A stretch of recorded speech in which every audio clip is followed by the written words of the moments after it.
Jeff and Matt, really excited to have you guys back. It's been, just over a year since our last podcast.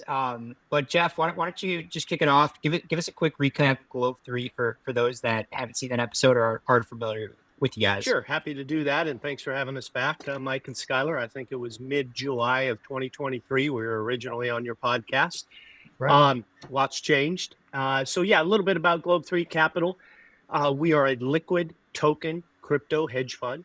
We launched in July of 2022, so we'd just been going for about a year when we were on your guys' podcast. Now just crossed over 2 years. It's been an incredibly exciting time. One thing that makes us unique and different is we are probably one of the only, if not the only, crypto hedge funds that do not invest in Bitcoin, pretty much do not invest in Ethereum, except for gas fees. So Matt and I, as we developed our strategy, decided early on that we wanted to bring our expertise into the complexity part of blockchain and the investment crypto world, and that we would encourage our limited partners and clients to invest in Bitcoin and Ethereum, but it's easy to do. We didn't want to charge expensive hedge fund fees to do it. They can easily open a Coinbase or even buy it off of PayPal, and they can do that, and then we'll round them out in the ecosystem of small and micro cap that we specialize in. So that's Globe3 Capital. Appreciate it. Yeah, thanks for the recap. And why don't you guys tell us where we in the market right now? It's been just over a year. Love to see, how have things changed since our last conversation? What are you guys seeing out there? Well, a lot's changed in the past year. I mean, obviously we have kind of the ETFs. I mean, that's really been a big deal for the space. You have first the Bitcoin ETF, and now with Ethereum, it just kind of makes everything, just more valid. And it's obviously you're going to be able to take a look at it and invest really in your investment accounts. And so it makes it a lot easier for someone to get involved in the crypto. It just brings a lot more attention and light to the space. So we think that is great. And even though it starts with Bitcoin and Ethereum, we think that's going to trickle down, into the mid cap and the small cap eventually as we keep pushing forward. But yeah, it's never a dull moment when it comes to crypto, but those two things have been kind of profound changes, and it really makes, a much more valid space that we're in, and a lot more legitimacy with those two things. And so that's been pretty exciting. And then as far as Globe3 Capital, we keep doing what we're doing, and we're getting into utility tokens and a lot of the stuff that we really believe in, and just continuing to tweak our portfolio to kind of maximize every step of the way. And we're just looking forward to a great end of 2024 and 2025. That's awesome. And if I can pile on a little bit to that, the regulatory, since we met a year ago, has been pretty amazing. It's awesome to finally see not only a macro pivot with the Bitcoin and Ethereum ETFs, which allows institutions to now step in, allows retail retirement accounts to now step in, broadens the category for sure, but also gives that kind of government backstop, if you will, to say, hey, we might not be fully in on it yet, but this is an investable category, which again opens it up. And then on a more of kind of a micro aspect, it's great to see the politicians pivot. And we saw that, to have Trump speak at Bitcoin Nashville, amazing and fantastic. And to see, both Democrats and Republicans lining up to get some legislation in place to more solidify this incredible space we're in. So that's been probably the biggest changes. And then as far as what's similar, really 2023 is lining up very similar to 2024 from a crypto investment aspect. We saw 2023 come out of the bear market and just blaze for that first quarter, and then about 5 to 6 months of just a absolute trickle off until about the 10th of October. And then we saw an incredible upside coming into the back half of the year. Well, fast forward to 2024, we saw a nice bump, in early January, February, March, everything started peaking. And now we've seen 5-6 months of red, especially in the altcoin space. and we're really seeing it line up, especially with the Fed putting some liquidity, hopefully, into the system coming in September, the election cycle ending and then becoming certain, no matter who you get. And typically that lines up for a nice fourth quarter. And so we're thinking the same thing, an explosive fourth quarter incoming. Absolutely. Very exciting. Yeah, I guess from that point, when do we see alt season begin, right? Is that kind of you guys thinking it's coming up? That's obviously a loaded question too, but yeah, we're all kind of looking at where are we at in the cycle. Right. Absolutely. Yeah. I mean, any day, it's funny. We've been saying it for a while.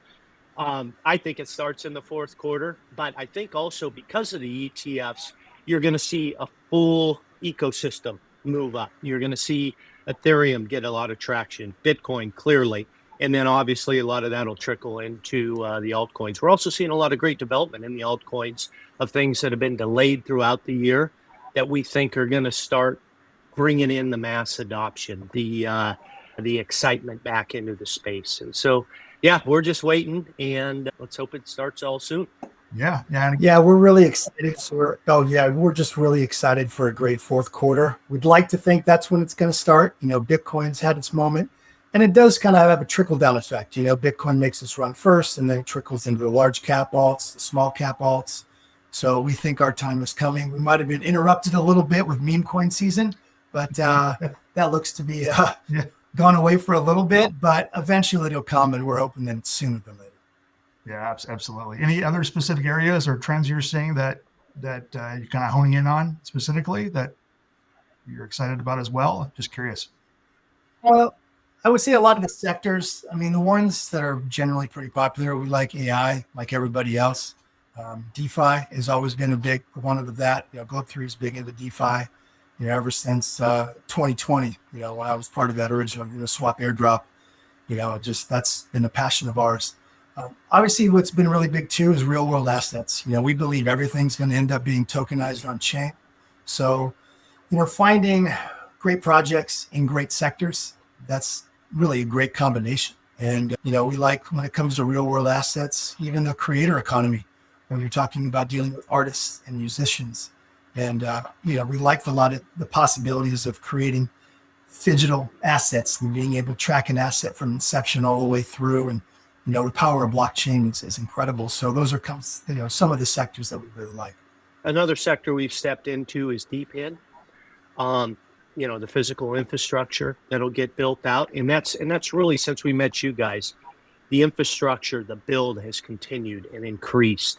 And for Matt and I, we invest in the boring stuff, the deep stack, or tech stack, if you will. The infrastructure, the stuff that everything else will come in and utilize, bounce off of, hit transactions on, whether they're successful or not. I grew up in the gold country, and you would hear stories of one guy landing on 40 ounces and his cousin 10 yards downstream and his uncle 10 yards upstream, barely pulled out anything. And that's really what a lot of the D apps will be, very similar to the Apple iPhone. But if you own the underlying structure where all those are utilizing those platforms, those standards, then you can really hit some nice home runs and stick around for a long period. And it's more a higher percentage hit rate than if you're trying to guess at what D apps are going to be hot and for how long. So we're really into that. And again, it's boring and it's not sexy like the meme coins and the green shoots you see and all that, but we're in for the long term, and we know it'll work out perfectly fine. And we don't mind being boring when you're in a small and micro cap sector like we are. Yeah. If we weren't boring in that sector and going for those meme coins, that we don't find that to be really a prudent investment. So, right. There's not a lot of people that are in the area that we're in. So, being kind of boring and doing the railroad, toll road type investments, that's something that we're going to stick to. And we think it might take a little bit longer, which it has, but it's going to play out to a much greater magnitude when it does hit. Yeah. Let's talk about some of these boring projects. So you mentioned like DePIN, decentralized infrastructure. Talk to us about these tokens that you guys are seeing in that space. Like what I mean, are you talking like layer ones, layer twos, or more specific on different types of coins you guys are looking at? Yeah, we're spread out. I mean, we do like a couple different layer ones in certain different sectors, and more layer ones, I'd say, than layer twos. And that's because you kind of control your own ecosystem. And, layer twos, that's, more or less basically on Ethereum. I mean, we also like to focus on stuff that's pretty decentralized. That's really kind of been a passion of ours. I know everyone talks about decentralization. It's kind of become a buzzword that falls on deaf ears, but we really want to believe in that. And there's a lot of projects out there that are very centralized. And not that they're bad projects, but that kind of defeats the whole purpose of crypto, and, if you're really believing in the sector and what blockchain can do. It's layer ones primarily. And yeah, it's like I said, the market cap is anywhere from 20 to 200 million. We do have some market caps that are higher than that. There are projects that we really like, but that's generally, we try to fit it in that typical box because we believe that's really the areas where we're going to get the best bang for our buck and best bang for our LP buck. And to add to that a little bit, to give you guys a specific example, and we're invested in it, and we may have mentioned it a year ago when we first spoke to you, but Chainlink. So Matt and I decided early on about 80%, and give or take, it's not hard numbers, but 80% of our portfolio would be in those small and micro cap spaces. Hard to get, hard to buy, hard to store, hard to secure, hard to extract value out of. That's where we bring our value. But we wanted to also have a core, a 20%, a little bit more stable, a little bit more mature. And that 20% falls in the top 20, 25 market cap category. And one of them, as I said, we're invested in is Chainlink. And we use that as an example because it's such a great example of what the ecosystem is doing to bring on mass adoption. They're standards-based. They're going after financials. And we see them as the platform that all central banks, big banks, asset managers will use, like DTCC, SWIFT, that they're partnering with. They're going through betas and pilots right now that have been, as far as we can tell, incredibly successful. And they'll be doing, we think, trillions of transactions per year, running quadrillions of dollars over their rails, picking off maybe 1/200th of a penny to 1/500th of a penny per transaction. And if that happens, it's a Merry Christmas for a very long time. But more importantly, they become the standards like HTTP, TTCIP, or TTIP, I think it is, TCPIP, where it doesn't matter if you're using Microsoft, Apple, DTEX, data center in Bulgaria or data center in San Francisco.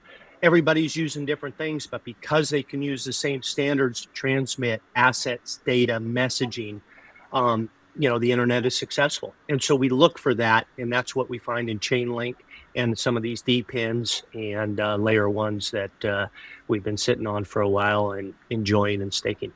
Yeah, that's very interesting, Jeff. That's definitely, we kind of hear a lot about that, the ecosystem, interconnectivity, interoperability of different platforms out there. And that's really been a challenge for our traditional, investment industry. The side data silos, nobody's connected, everybody's using different systems. You even have, the DTCC, you have NSCC for mutual funds and liquid components, right? And now there's just different modes and conversions of making this, like to your point, interoperable, where you can transfer everything instantaneously. You mentioned tokenization and real world assets. They had a project where they were tokenizing a mutual fund, a 4/8 mutual fund. You're thinking, why? It's already liquid. Well, now it can be instantly settled and completely immutable and transparent, which has never really happened before to this point. So now, to your point, there's a lot of these changes, which is pretty exciting to see the progression of where this has been, even to what we talked about a year ago, what's happened in the space, which is pretty exciting. Right. And to pile on that, Skylar, I come from TradFi. I work for two private money managers, one of the biggest in the world, for a total of about 14 years. And because we were private money managers, we didn't sell mutual funds and we used to beat them up. But, you know, they were a product that was developed in the 1940s or 50s for diversification purposes. They are so complex and so regulated and so many layers of legacy technology that goes into them. They're expensive. I mean, people don't realize they're paying minimum 1%. We've seen as high as 2.5%, 3% if they're heavily traded, all in. So what blockchain does is it strips out some of that expense. And here's just one small example in the mutual funds. For a mutual fund, the dividends are distributed, you know, consistently, but that money has to be sent somewhere and has to sit in a depository. Then they have to figure out who has it and drop it into their accounts. And that's all friction, that's all expense, it's all time. Through blockchain, you could instantly settle, as you said, to every token holder that has it, whether it's stable coins, cash, whatever the case is. Right. And you just stripped out a ton of expense, ton of friction, did it faster, cheaper, better. And anytime you have faster, cheaper, better in business, you're going to get adoption, and we see it coming. So yeah, mutual funds are a great use case. Awesome. Yeah, very exciting times for sure. How about on the AI side of things? You mentioned like AI tokens you guys are invested in. You know, could you talk to us a little bit about what's happening between AI and crypto? Yeah, I mean, that's a real good question in regards to that. I mean, as far as AI tokens, I mean, we have a lot of the larger ones. What's pretty exciting, AI almost makes crypto even more important and blockchain even more important, because we see in a lot of these different AIs, you know, it's really what is inputted. So the input is only as good as the outputs is only as good as the input, just like a smart contract. So if you have data that's, you know, bad data going into an AI setup, you're not going to get a great output. So we've seen a lot of examples with, you know, different AI projects, but, you know, we were invested in like an Ocean protocol. We kind of combined, you know, to create that kind of super ASI AI token. But the decentralization of data is going to be very important. And I would be much more inclined to kind of use an AI setup or an AI system that came from a decentralized, you know, data input rather than just like a centralized input. So it's going to be interesting to see who kind of wins in that, because I know OpenAI has been valued at what, $100 billion now. Apple's buying into it. And that all sounds great. But once again, I'm kind of concerned with the data that goes into it. And, you know, we've seen some results, like I've said before, when we kind of type in certain things to AI and what it spits out doesn't seem even close to accurate or what is the truth. So it's going to be a battle to see really who wins there. But obviously, when it comes to blockchain and the decentralized side of things, it just makes it even that much more important, because AI can be very centralized as well. Yeah. One of the things we have to be really careful with too is, you know, getting caught up in the AI hype. I think investors. So obviously it's a big green shoot. It's a hot category. It's getting all kinds of press. And what we're seeing is projects that probably have nothing to do with AI all of a sudden announcing, hey, we're throwing AI in there. And it's almost, you take it back. And this is part of the reason, you know, Matt and I lean so heavily on our past experience. We've been through this. You guys remember Pets.com, Webvan, WW, you know, companies were literally changing their name and putting www or web into their name somehow just to get that extra hype and that. And we're seeing that a little bit in AI. So, you know, I guess part of our advantage is just being in the space so deep into it, studying these small protocols. We're able to weed that out a little bit better, but it's certainly an area we like. Yeah, definitely. You guys brought up some good points. Obviously, AI is kind of the buzzword of the year and continues to be so. But yeah, to your point, obviously AI has been around for 70 years in some shape or form. The generative AI solutions that are coming out are unique. I think for our industry too, the challenges in the asset management industry, like OpenAI, you know, it gives you, you know, hallucinates, gives you a more generic answer because it has too much information. Whereas if you train it on your own data set, to your point, Matt, it required input, you know, a good input gets a good output. But if you don't have good input, good data, then it's all for naught, right? So there's some definitely valid points that you both bring up and how people look at this. Sure. And the past usually predicts the future with a twist a lot of times, right? And kind of what we say. So absolutely. Very cool. Yes. Actually, I was going to throw in a nice quote from one of our favorite old-time investors and one of the best ever, understood human psychology and the markets, John Templeton. He says the four most dangerous words in the world are, it's different this time, or in investing, it's different this time. And to add to that, from my old boss, Ken Fisher, he'd say, it's not different this time. The headlines change, but the underlying themes are always the same. And so to go to that AI point, www.web.com, or web ban, right? It's that same human nature, chase the hot topic type of thing. Yeah. And the headlines are different, but the underlying theme is the same. Yeah, absolutely. I always like Warren Buffett's quote too. I think he says, the once in a lifetime opportunities come twice a year. That's great. There's always something, right? You always think it's the hot dot. It's the last opportunity, but we've seen things before happen and they will come through again, right? You're making, if we're going to quotes, you're making me go to Matt and I's favorite all-time quote by John Oliver. He was asked to explain what blockchain is and what crypto is. He said, it's everything you don't understand about money combined with everything you don't understand about computers. That's very valid. That's right. Right. Funny. Absolutely. Cool. What are some changes that you guys see coming to the market? How are you guys preparing for it? Well, what's you mean for how are we preparing for kind of what's upcoming in the market? Yeah. Well, from the investment side of things, we like to stay mobile. I mean, that's what we talk about. We deal in, like I said, micro to small caps. And so we are more mobile than most hedge funds. A lot of times they take very large positions, and for the next 20, 30 years, they don't like to move. See, we're more nimble. So obviously in crypto, you have to be.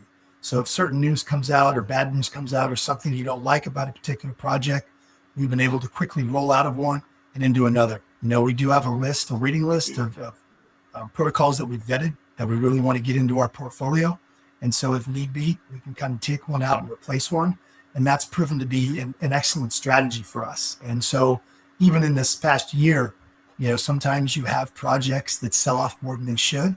We've been able to take some from winners in one area and reallocate them to some of the projects that we love even more that just have been unfairly sold off. And so that type of flexibility from our fund prepares us really for what's kind of coming up in the future. And it's really able for us to get, the ideal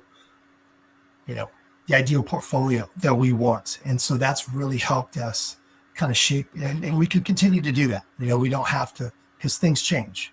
And obviously it's crypto. So, projects, there was this one project that we got out of that we didn't like, and then it got hacked later on, and we were very glad that we got out of that. So it's our flexibility, our mobility, our constant attention to details in this space.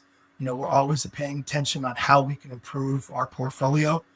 And that's, for us, from an investment point of view, how we try to, kind of position ourselves the best for the future. Yeah. And one of the things about the space we play on is, and crypto in general, it's just such a beautifully inefficient marketplace. And that's why you see, or part of the reason you see such heavy volatility, where that scares a lot of people, the volatility, that attracts Matt and I, because all it means is prices are mismatched or misplaced.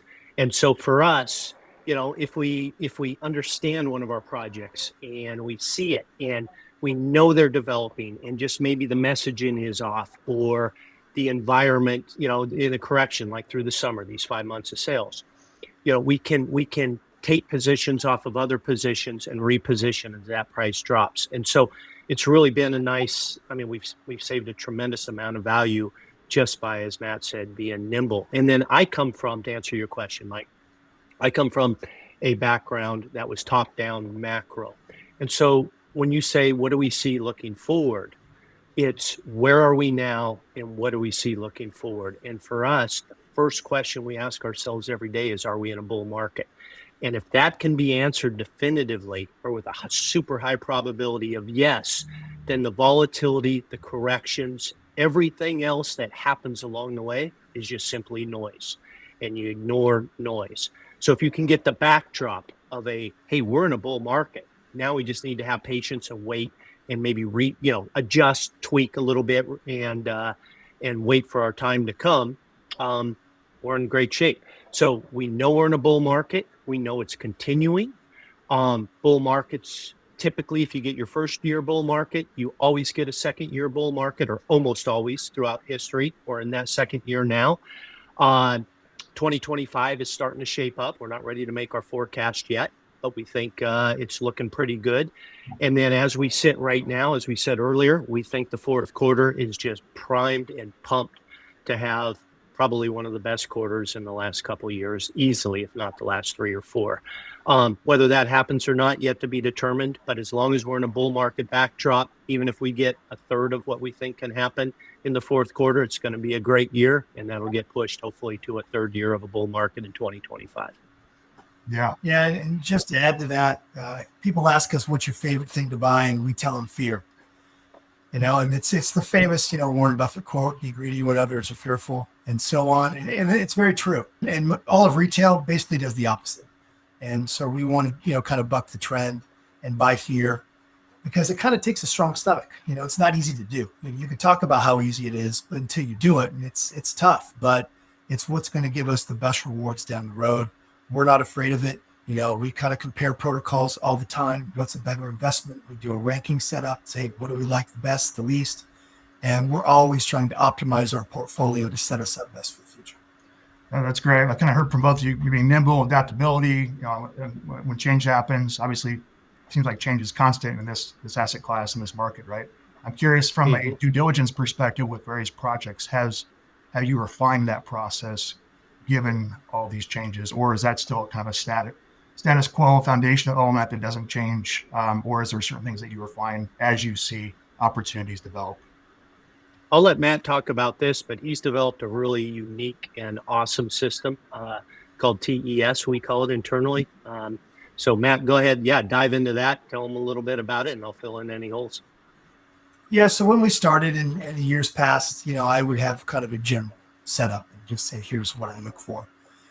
And we morphed that into what Jeff mentioned is token evaluation standards, pretty basic terminology for how we really break down a project. And it has everything from, team, developers, the history, a lot of the basic stuff talk about. Tokenomics are very important, circulating supply, emission schedule, portal supply, all that stuff. But we've kind of created an entire package that we put all our protocols through these standards. And, we ask them even different questions like, what do they do and does it make sense? Just because, like Jeff said before, hey, you might have an AI on the end of its name or something and try to associate with that, but what is it really trying to accomplish? And it might not make any sense to us. It could make sense to somebody else, but if it doesn't make sense to us or we don't see a need for that, then that's something we're not going to invest in. So we look at it from very general questions, and then we also break it down, really to the nitty gritty when it comes to the tokenomics, all the minute numbers. We've really kind of turned it into these standards, and it's a constant refinement process. And, we're still improving on it, but it's come a long way from when we started. And we're just very excited about it. And just to give a little bit more detail, a couple of things I really appreciate about Matt's kind of due diligence as he goes through this is, I'll bring up projects, we'll talk them through. It'll be like, hey, I don't like that one. They've delivered 35% to the team, and give me some leeway on the numbers, but we want to find teams that believe so much in their project and the decentralization aspect of it that maybe they allot themselves less and give the foundation more. We also, we love the venture capital world doing amazing things, but we want to be wary of too much not centralization, but too much holdings of venture capital. They own too much of a project because they're really good at marketing and really good at dumping on retail later on. And so we just, want to get into the tokenomics of it at deeper levels to understand it. And one other thing on that is token utility. Matt will often ask me, where's the demand coming from? How is this token going to be utilized? Right. And where is that demand going to continually be coming? So the snowball effect, as more people use it, more demand is created, which creates more people using it, and on and on and on.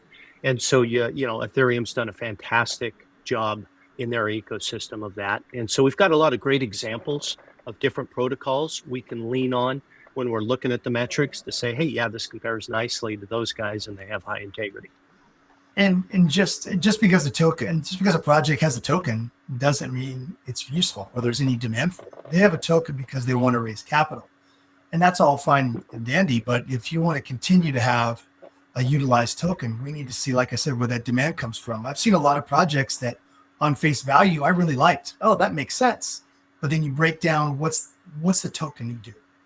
How is it going to be involved?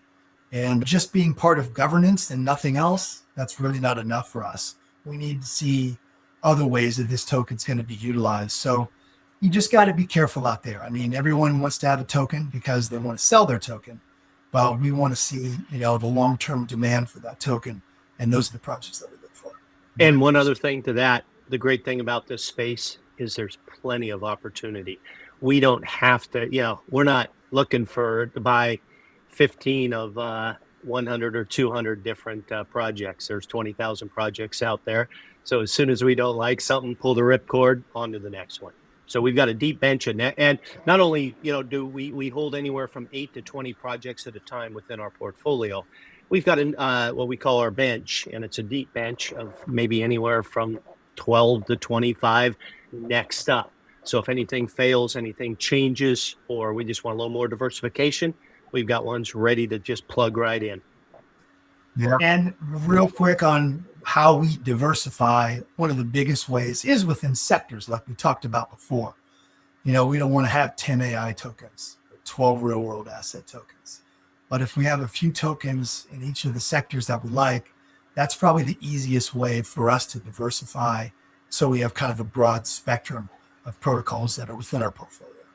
Yeah, it makes a lot of sense. I was just going to ask you guys how many projects you go through your due diligence process on an annual basis, since there's so many out there. Like to your point, it'd be a big job. Well, luckily, a lot of them fail pretty early on, so that saves us a lot of time. Well, go through a few steps, you're like, that one's out. Yeah, but it's good to have that process. One of the things that, as Matt and I started developing this over 2.5 years ago now, is that Matt had put that 8, 10, 12,000 hours into it before we even thought of making this a business, right? Before the hedge fund.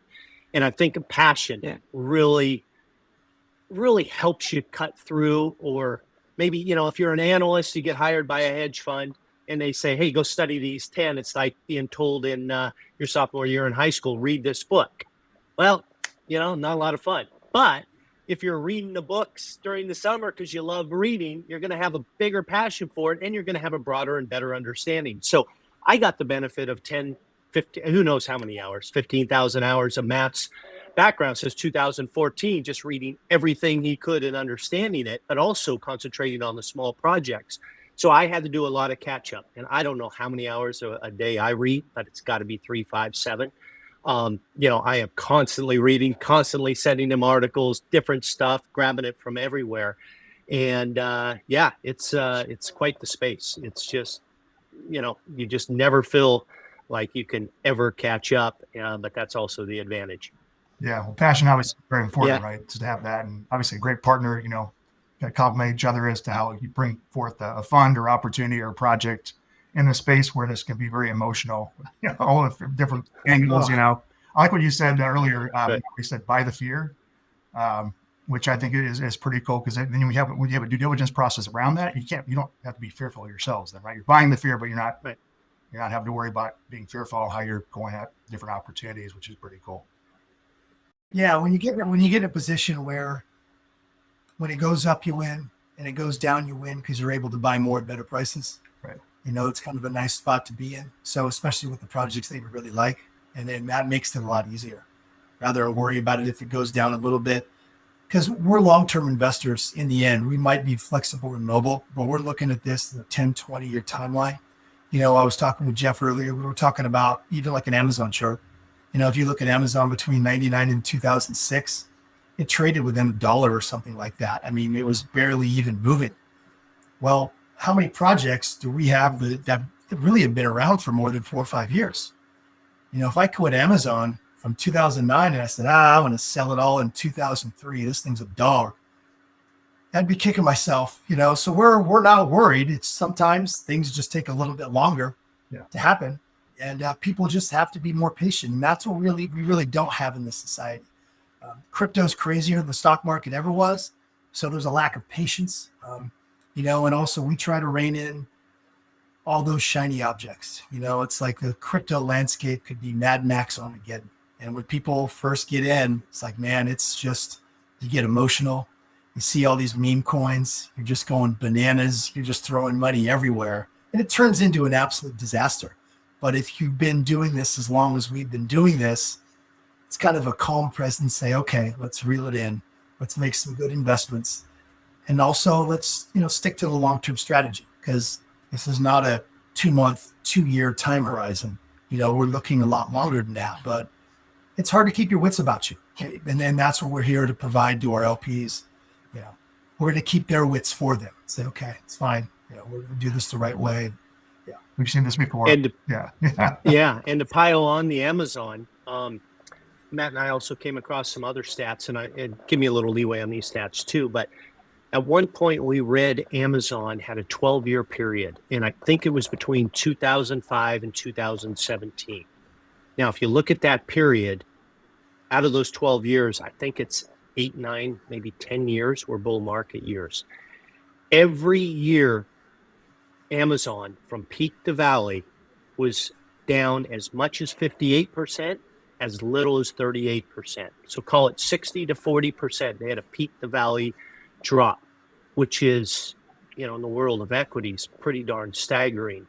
And yet, any one of us and any one of your listeners, if we could turn back the clock, we would have been selling our tennis shoes and buying Amazon stock and not sweating that volatility at all. You're in it. You're in the mix of it. It's not a lot of fun. And so Matt and I constantly just remind ourselves, hey, this is part of the process. And volatility can also be your friend, not your enemy. And for folks that don't want volatility, there's CDs out there and money markets. They're as consistent as can be. But, you're not even going to keep up with inflation with that. So anyway, so embrace the volatility and embrace the bull market, and it should be a Merry Christmas. Yeah, absolutely. Do you guys incorporate like tactical analysis or like the charts into, the fundamental side of things? I don't do a lot of it. I'm not a big technician. I know there can be value in technical charts, and I get it. Maybe more for short-term traders and things like that.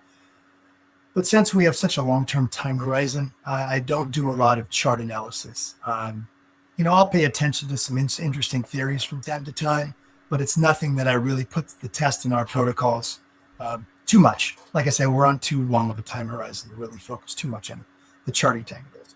Yeah, and we're more fundamental based. But also I'm a little old school, and I went to the school of Ken Fisher. And if you asked him the same question, he studied this all. I mean, he's a mathematician, correlation coefficients. He grinds it out. Somebody says, hey, the triple cross witching pattern is true. And they always pick, 2005 to 2008.5, which proves their theory. But if they had just gone 1 year on either side, it completely demolishes it. So Ken would go and study this. And finally, he got to the point. He's like, two things that I always remember he said, if that worked, you'd be infinitely wealthy, and you certainly wouldn't be telling anybody else. If it always worked, or if it was consistent, or even moderately consistent. The other thing he would say is somebody would come up and say, hey, this line does this, and this line. He'd say, sometimes the line is just the line. And so Matt and I, we'll throw that stuff back and forth from time to time just to remind each other, hey, it's good to pay attention to and stuff, but a lot of it doesn't matter. And I think the most technical I like to get is at the bottoms of bear markets.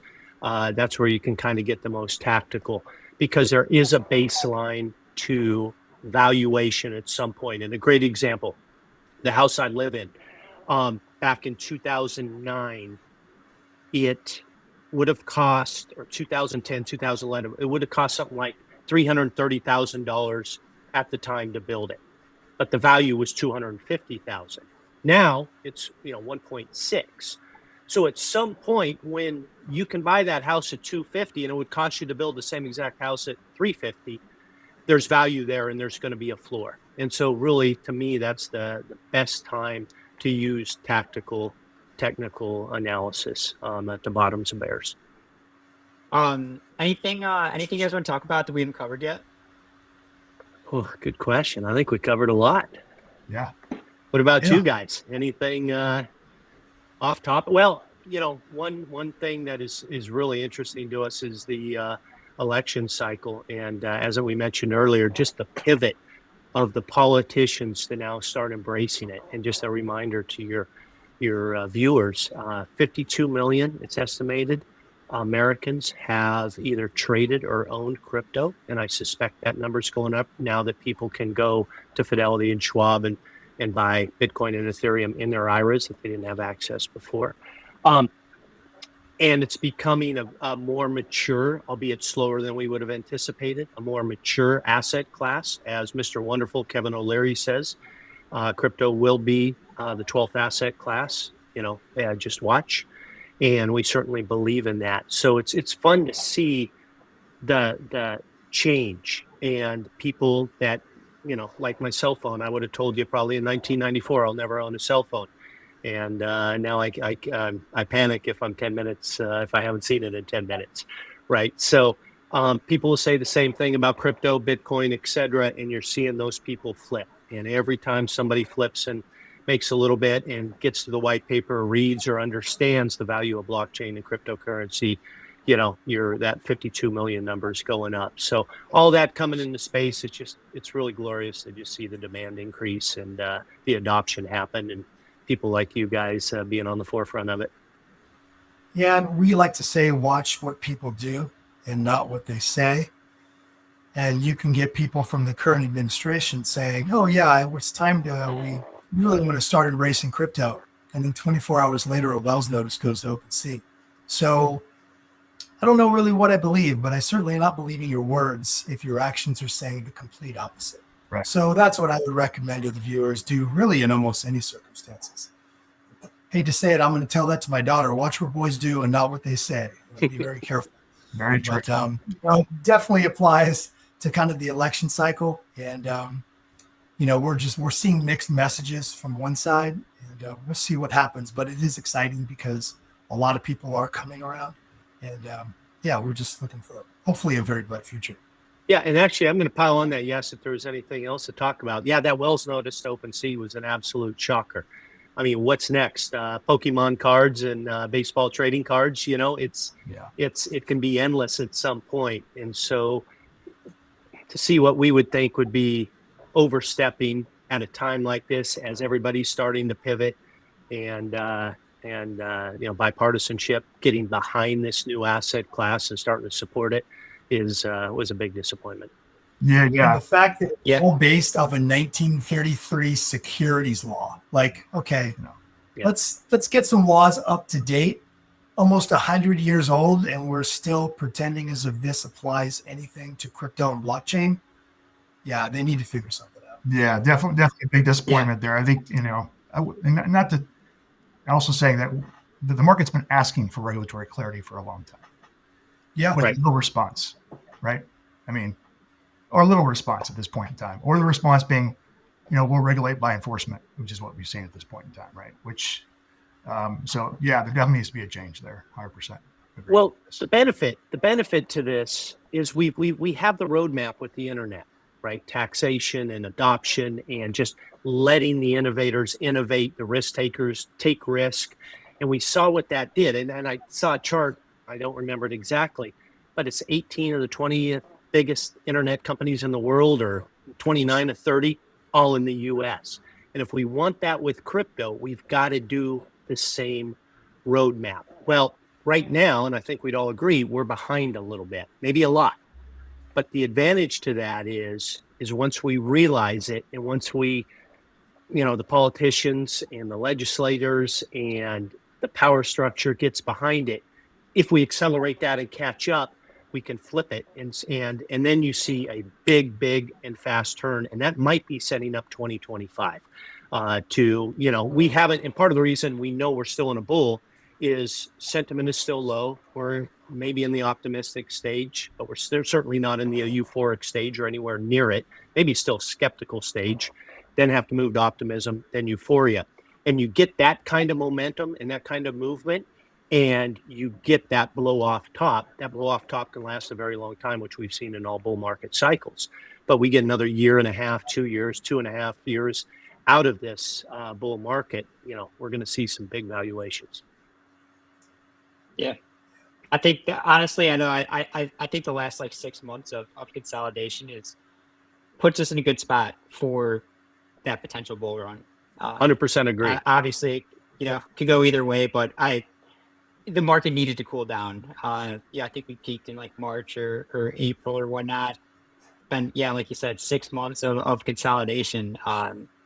We'll see where it goes, but I'm excited for Q4. Yeah, just to give you guys a little bit of insight, in our quarterly summaries that we put out at the beginning of every quarter, at the beginning of every year, the last 2 years, we put out our forecast for the S&P 500 and Bitcoin.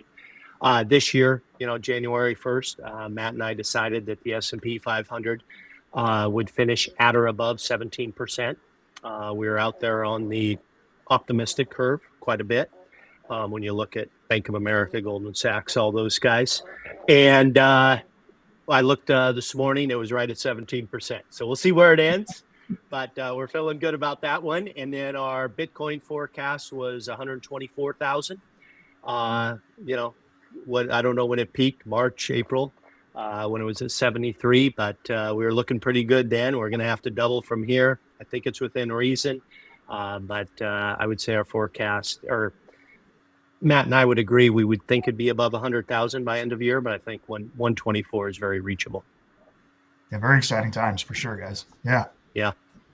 So we'll see. On the next podcast we join you, we'll see if we were right or wrong or somewhere in between. Yeah, I'm writing these down. We'll hold you accountable next time.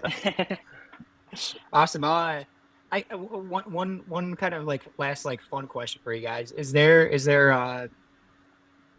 like one particular token you guys are, all in on, one token that you think has the most potential? I mean, you already, your quote for Bitcoin's kind of, you're looking at almost doubling it by the end of this year. Is there another token that you guys think is, set to perform really well? Yeah. And as a disclaimer for, the regulators, everything else, we do own it. We've owned it for a long time. We have two favorites, and we think both are helping with mass adoption, coming from two different directions. One we already mentioned, Chainlink. Tremendous company, tremendous leadership. Amazing what they've bitten off and what they're doing, and we think they're real close. And then we have a small one that Matt's been involved in a very long time called Luxo.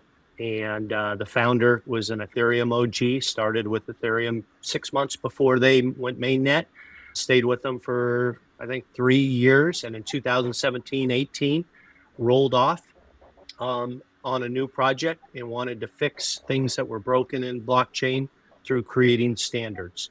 And so they've been quiet builders for 5 years, which is exactly what Matt and I love to find. Quiet, high integrity, good team builders that aren't out there pumping. They know what they have. They've allotted a small amount to their own folks, not heavy VC backed. And we think they're doing amazing things, and people will start waking up to it here in the next few months. Couldn't agree more. You said it great. Amazing, guys. Yeah. Very awesome. Cool. Well, Matt and Jeff, this has been a lot of fun chatting with you guys.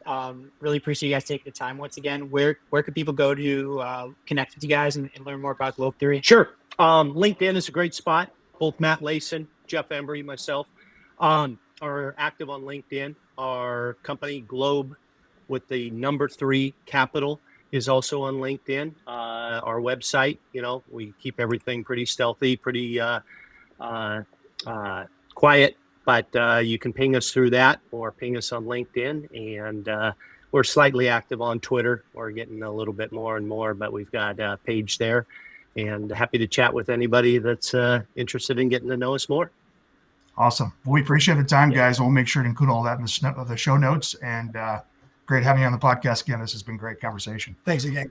Appreciate it. All right. Look forward to seeing you soon, probably at CoinAlts in October, I would imagine. That's right. Absolutely. Definitely.